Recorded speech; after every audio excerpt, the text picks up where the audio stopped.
Donc après avoir donné plusieurs exemples pour des énergies autres que thermiques, intéressons-nous maintenant à la chaleur, c'est-à-dire l'énergie thermique. Une énergie thermique peut, ou un transfert d'énergie thermique peut lui aussi être écrit comme le produit d'une intensité, qui encore une fois va définir l'intensité et le sens du transfert d'énergie, et la variation d'une extensité. Alors on peut écrire de la même manière une quantité infinitésimale ici de chaleur. Alors on utilise généralement la lettre Q pour dénoter l'énergie thermique, pourra être écrit comme le produit d'une intensité. Alors l'intensité, c'est pas très compliqué dans le cas de la chaleur, c'est la température tout simplement. C'est bien le niveau relatif de température entre deux systèmes qui va définir dans quel sens aura lieu le transfert thermique, et aussi avec quelle force ou quelle densité de flux le transfert thermique aura lieu.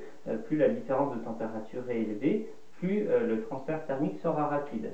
Donc ici, c'est bien la température qui sera l'intensité relative à un transfert thermique.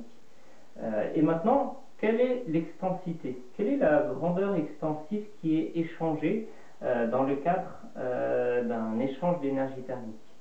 Alors là, c'est un petit peu plus compliqué parce que c'est une grandeur avec laquelle nous ne sommes pas forcément familiers. Ce n'est pas une grandeur habituelle, c'est une grandeur qu'on appelle l'entropie. Et l'entropie se note en termes dynamiques généralement avec la lettre F.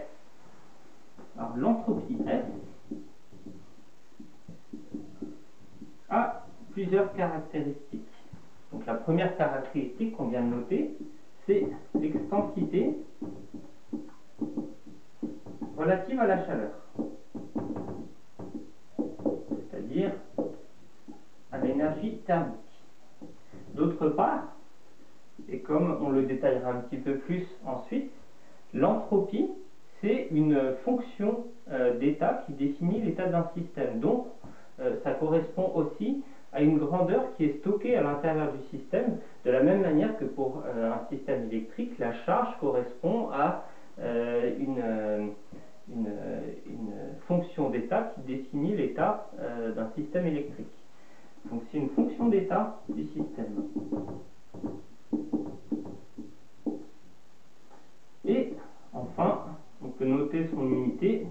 Son unité est évidente, hein, ici, étant donné qu'ici on a des joules, ici on a des kelvins. Donc l'unité sera des joules par kelvin. Alors, autant on peut utiliser l'entropie, autant on peut utiliser l'entropie spécifique comme on le fait avec d'autres grandeurs en thermodynamique. C'est-à-dire qu'on va rendre cette extensité sous forme d'une intensité en le divisant par une autre extensité qui sera la masse. Et donc l'entropie spécifique